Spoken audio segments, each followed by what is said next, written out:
Hi, I'm Kurt Hanks, and boys and girls, you're in for a real treat today. We're going to talk about ancient Egypt. Well, kind of. When Joseph Smith was, right after he did the Book of Mormon and was into being a church leader and everything else, there was a wandering mummy show. And they had Egyptian mummies and writings and everything else, and they were showing it to people around the area. That's what they did for entertainment.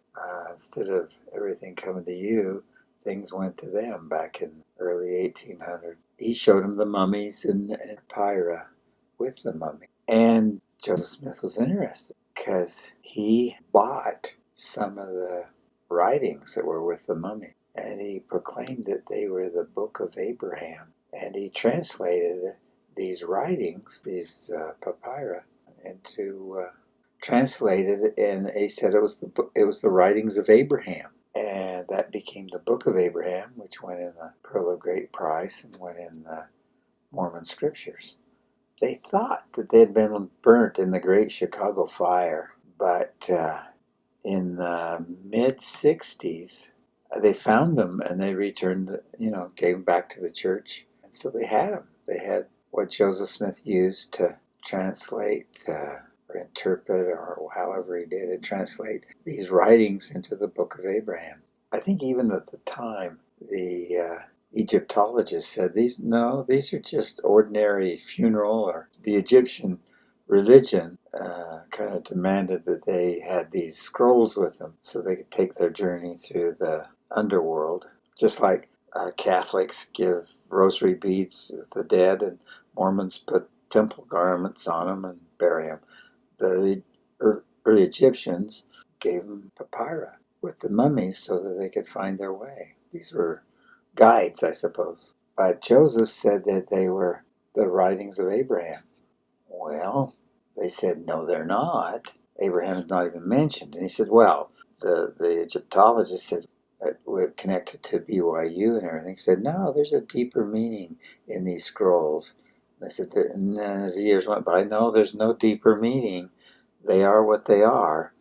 And then they went into that there's something missing. One of the scrolls that he really used to translate into the Book of Abraham isn't with it. And they said, this isn't even in the proper time period or anything. It has nothing to do with Abraham.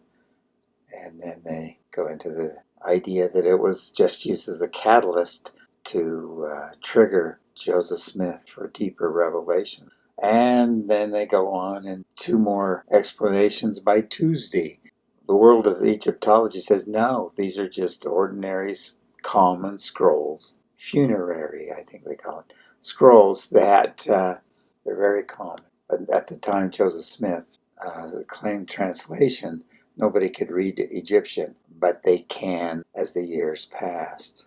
They developed the ability to read Egyptian, ancient Egyptian.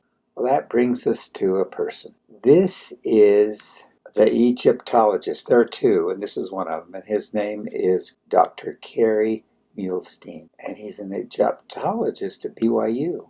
And any idea that contradicts that these aren't ancient records that talk about Abraham, they're just funerary scrolls, they reject any idea or any contradiction. Bounces off his head. There's no out-of-the-box thinking in here. Kerry said something quite profound. He's not allowed. Any idea that contradicts our beliefs shall not be valid, even if true. So they're restricted at BYU.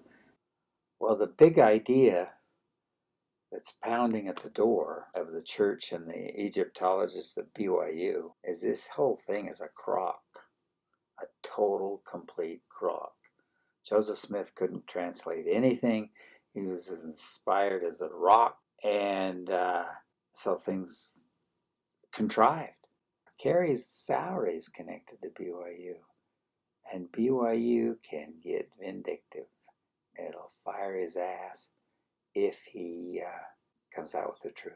So we're going to call him the Apologist Egyptologist at BYU. Well, that's it. Interesting story. I find it really interesting. Anyway, hope you do too. Bye.